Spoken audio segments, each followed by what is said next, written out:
નમસ્કાર, હું છું એન્કર અર્પિતા પટેલ. આપ જોઈ રહ્યા છો news snap channel. News snap ચેનલમાં દર્શક મિત્રો આપનું હાર્દિક સ્વાગત છે. બનાસકાંઠાના ઓગળ તાલુકાના ઉણ ગામના એડવોકેટ કરણસિંહ ઇન્દ્રસિંહ વાઘેલાએ માનવતા દાખવી ઊભી ઝારમાં ગૌમાતાને ચરવા દીધી.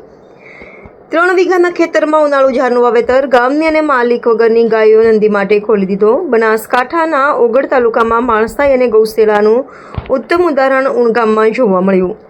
ગામના એડવોકેટ કરણસિંહ વાઘેલાએ પોતાના 3 વીઘાના ખેતરમાં કરેલા ઉનાળુ ઝાડના વાવેતરમાં આજે ગામની તેમજ માલિક વગરની ગાયો અને નંદી આખલાઓને ઊભી ઝારમાં ચરવા માટે રજા આપી. ઉનાળાની કાળઝાળ ગરમીમાં ઘાસચારાની તંગી વચ્ચે પશુઓને પેટ ભરીને ખાવા મળે તે માટે ખેડૂત પુત્ર અને એડવોકેટ કરણસિંહભાઈએ પોતાના પાકની પરવા કર્યા વગર આ નિર્ણય લીધો.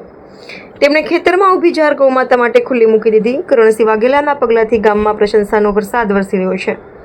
લોકો કહી રહ્યા છે કે આજના સમયમાં જ્યારે દરેક પોતાના પાકની રક્ષા માટે ફેન્સિંગ વાયર લગાવે છે, ત્યારે એક વ્યક્તિએ માનવતા અને ગૌપ્રેમનું ઉદાહરણ પૂરું પાડ્યું છે.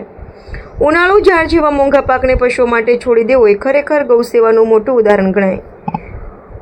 ઉણ ગામમાં સેવાકીય પ્રવૃત્તિ ટીમ કરણસિંહ વાઘેલા, દિગુભા, જીતેન્દ્રસિંહ તેમજ સમસ્ત વાઘેલા રાજપૂત યુવાઓની ટીમ દ્વારા ઉનાળામાં ધમધમતી ગરમીમાં પક્ષીઓ માટે પાણીના કુંડાઓ અને ચકલી ઘરનું ખૂબ મોટા પાયે વિતરણ કર્યું.